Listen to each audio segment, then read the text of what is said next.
And so our grapes our juice is very unrefined, I guess I should say. It's getting better, but we are relatively young. Our vines are mostly young. And so there's a lot of importing juice. And so we have some that are making purely Oklahoma-based wine from Oklahoma grapes. We have some that are doing a little bit of both, importing juice and also making from their own grapes. And then we also have some kit wineries, which literally they're ordering juice or concentrate from other places and bringing it in. So it's not an Oklahoma-based product other than the fact that it was bottled in Oklahoma. And so there is a lot of contention between these groups, especially the two on the extremes, arguing about trying to make Oklahoma wine and what is Oklahoma wine and why our most successful winery in our state is actually a kit winery. And so there's a lot of contention. So here's where our wineries are located in the state of Oklahoma. So we're pretty geographically diverse, and you can go ahead. And then these are just some pictures of some of our wineries to give you a sense of what we're talking about. These are pretty rural, pretty remote. And the caricature at the bottom, Girls Gone Wine, that's our most popular winery, our most successful winery, and that's the Kit winery in one of our heavily touristy areas. You can advance and then advance again and again. Thank you.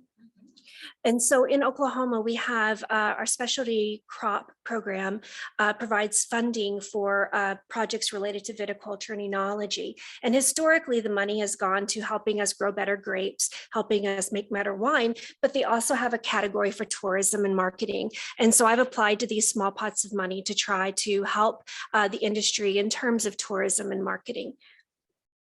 And these are the two projects that I'll be speaking about. So the first one, we went to several of their meetings and did a listening session asking them about what their issues were. Roundtables, just open discussions, got some really great feedback. And we came back after having those roundtable sessions and put them into categories. And we came up with 6 different categories. They had marketing needs, they had vineyard needs, winery and tasting room needs, legislative and regulatory needs, state agency, university support needs, all the people who were helping them, and then industry unity needs, because we were not a united industry. You can advance.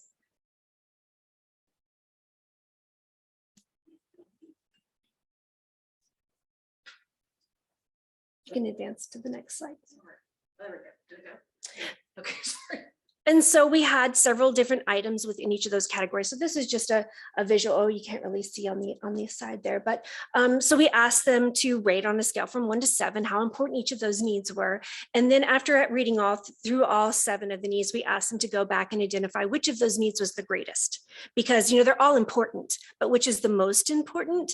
And so you can see there's a little bit of difference. The top one would be at the top. And so we went through all those 7 categories and did a similar type of activity. And here's our winery and tasting room needs. So in the winery and tasting room is wine quality education and consulting and staff training, which comes in later in this presentation.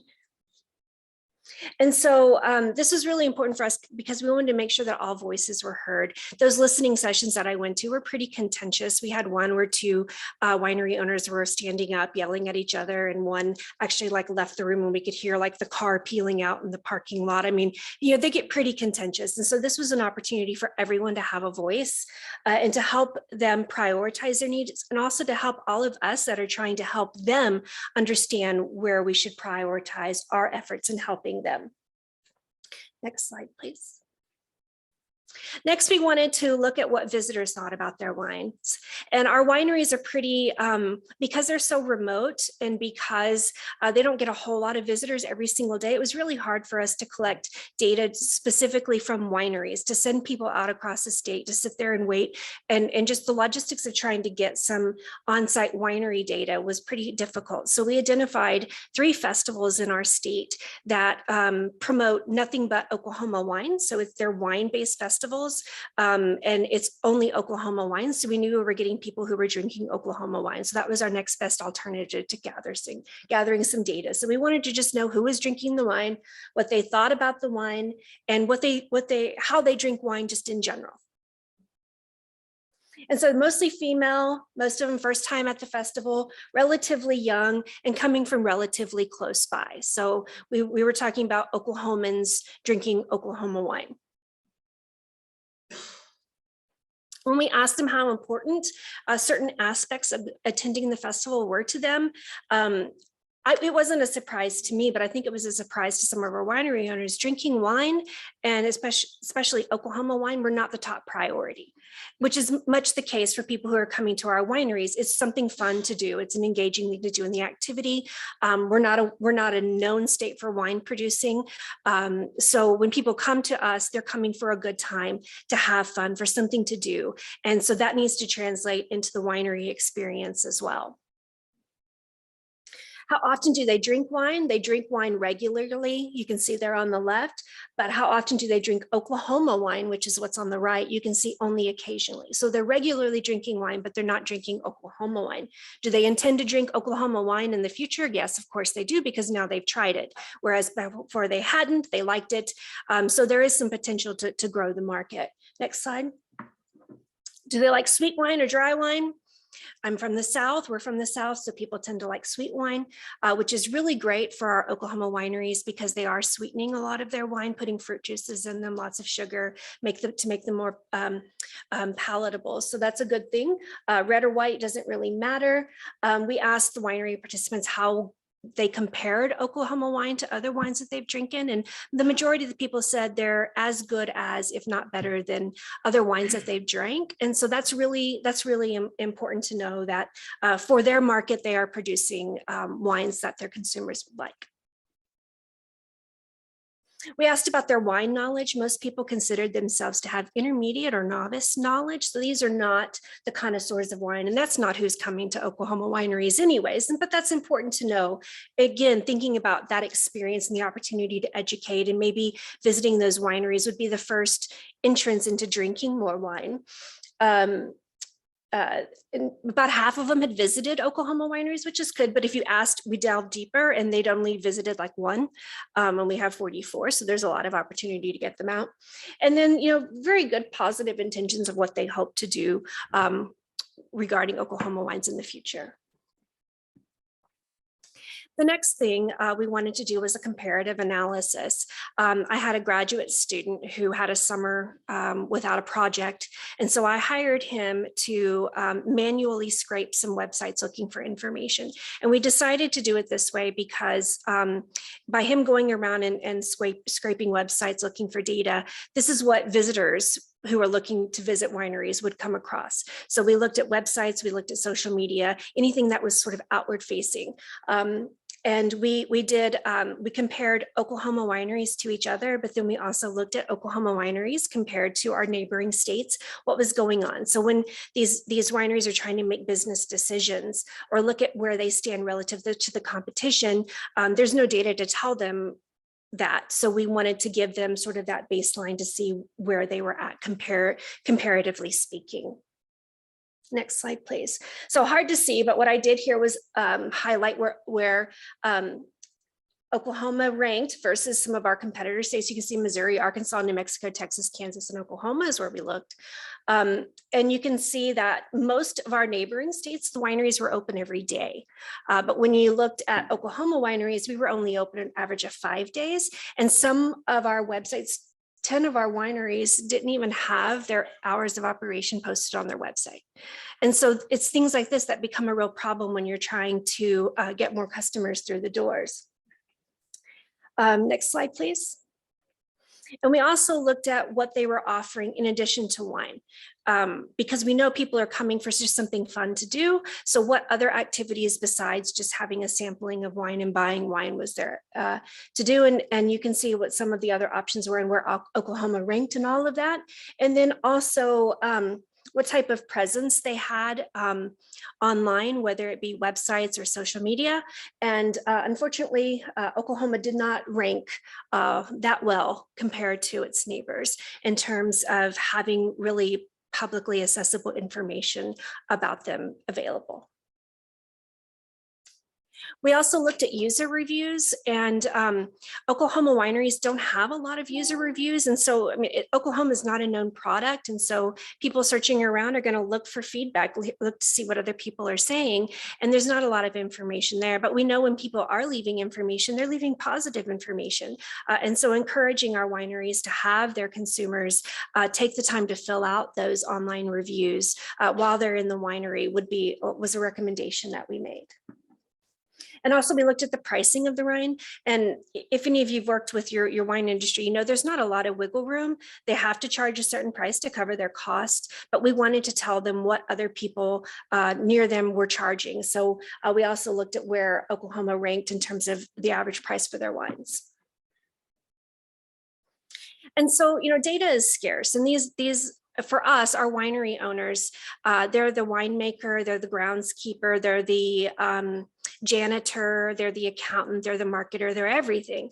And so they don't have a lot of time to look up this information or try to make these decisions for themselves. And so that's where we felt we could come in and give them a hand up to be able to have some data to help make some decisions, because knowledge is power.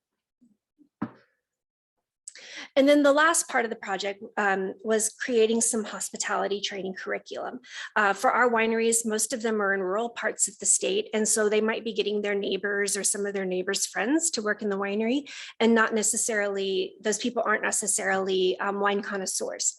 And so we wanted to create just some baseline, really simple training to help them. And I partnered with my colleague, Tony Collins there, who's in the pictures. He's our in-house wine guy. He's our director of beverage education for the Winehurst Center for Beverage Education. And so we originally proposed to do on-site trainings to either train employees or train the business owners, and then they could go out and train their employees, but the pandemic happened, and so we weren't able to do that. And so we ended up doing a self-paced online curriculum with videos. Thank you. A manual and videos to help reinforce some of those concepts. And we knew that there were going to be varying needs depending upon the winery. So this was, you know, you could pick and choose whatever aspects of the training that you might want. And a lot of us are doing hospitality training. And so we didn't want to reinvent the wheel, but the context of a winery is very specific. So we wanted to make sure that we were addressing specific needs within wineries. And so I just wanted to run through what our topics were in that training. Service versus hospitality, you know, and the difference between those two, fundamentals of great hospitality, you know, being not only a salesperson, but a tour guide and an interpreter, and helping to explain and educate along the way. Wine counter etiquette, the proper way they should be presenting the wine, talking about the wine, displaying the label, talking about the label, all of those kinds of things, making sure the counter is set up correctly, that they have dump stations and all of that good stuff. Wine opening and pouring techniques and the conversations that they should be having when they're going through those processes. Simple things, you know, in terms of the proper way to open a wine bottle as well. Something we called counterintelligence, which was making sure that you had an understanding of what you're doing when you're standing there with your customer, and being able to read your customer and help interpret the wines according to their vernacular or their vocabulary. And then responsible alcohol service, which is a big one. Yeah, all the different ways. And we use the red light, green light, yellow light way to describe that, and the legal ramifications of over-serving or serving a minor, because it does, at least in Oklahoma, it does fall on that employee if that happens. So for them to understand that they can get in a lot of trouble. The structure of wine, like some of the basics on understanding how to describe a wine and the wines that they serve, and then also knowing their customers. And there's been research to look at like what the different types of wine tourists are. And so you can see here that we talk about the wine lover, the wine interested, the wine novice, and the hangers on, and knowing who is coming with them and being able to talk to those different types of customers and provide an enjoyable experience, even if they're a hangers on and they're there because their wife drinks wine, that they can feel that they have some way to engage. Familiarization with regional tourism amenities, because we know those people are traveling around. So what else can they do while they're in the area? And then also food and wine pairing, just the basics of how you pair food and wine, but then also tying it back to our local made in Oklahoma products. So you know, where are the local cheeses, which of their wines goes great with barbecue, ways to help really bring those wines into their local foods. And then lastly, a glossary of wine related terms and how to say different names of wines, because if you're not a wine drinker, you might not know that it's Merlot versus Merlot. And so making sure that we were helping them to pronounce everything correctly. We built in some quizzes and also created some policy templates that the wine owners could use for their employees. And that's it for me. And I'm happy to answer any questions that you might have.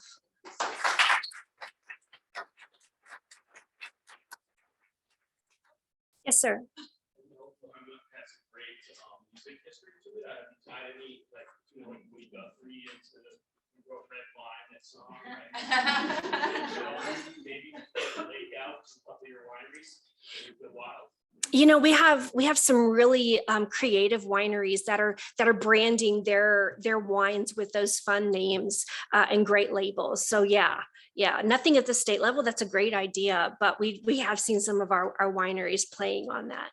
I think there was another question. Someone else? Anybody? Yeah. Hospitality training that you provided, was there a fee to participate in that? No, because we had the grant funds to be able to support that. In the future, do you anticipate that to a fee-based program? Yeah, well, I don't know if we'll do it fee-based. I think it depends on the availability of funds, but we do want to revisit, because now that we've done this curriculum, we already see some things we would like to add to it. And so yes, and because we didn't get to do it face-to-face, I think we really want that opportunity to get out there and hear directly from the wineries about what they would like to see and need to see. And this was all funded by various specialty crop block grants? Correct. Correct. Yeah. Any last question? Yes. Not a question, just thank you. I feel like you outlined a really great research strategy that could be applied to many other things. I'm glad you said that. That was what I was hoping. So thank you for saying that. Well, and I would also add, it's not disconnected from policy from the earlier folks, right? There's obviously a lot of policy pieces to these vineyards and the things that they're doing. So there's certainly connections there as well. Any last questions? Yeah, please. I don't have a question, I have a comment. The third question. No, you go ahead. I don't think that. I was just thinking it was related to the Michigan presentation with your 2000 townships and needing to know or understand what is happening locally in order to build your business. Has there ever been a thought, I guess it is kind of a question, has there ever been a thought to pass state legislation so that it is a uniform playing field for agriculture across the state of Michigan rather than, and maybe limited? You know, so that the definition is provided statewide and the ability to engage in activity is state designed. We attempted to do that in Vermont. Yes. If we don't define Yeah, the answer is yes. So there's been an ongoing effort for probably over 15 years to pass some kind of state right to agritourism. And I think it's more on the liability side than it's the zoning. The right to farm act does come into play for the state of Michigan. We have the right to farm act, and we have a we have the Right to Farm Act is regulated by generally accepted ag management practices, which are kind of documents that lay out how you should be doing things. If you are doing things that way, then you are protected by right to farm. So we have a generally accepted ag management practice document for farm markets, and that for on farm markets, not farmers markets, and that really provides some of the protection for people that are doing U-picks or other agricultural activities related to the production. And there's a definition in there for marketing, and it's intentionally vague because I think there's some like, if we put in there too many of like, if we intentionally define things, we can't include every agritourism or marketing activity related to agritourism in there. And if it's not included in there, then they'll just assume, both countries will assume that it's not allowed. So we want to leave it kind of as vague as possible. And like, I think the term is, as long as the marketing activity is incidental to crop production or to like the sale of your products that you're producing on your farm, then it should be covered under this farm market ban.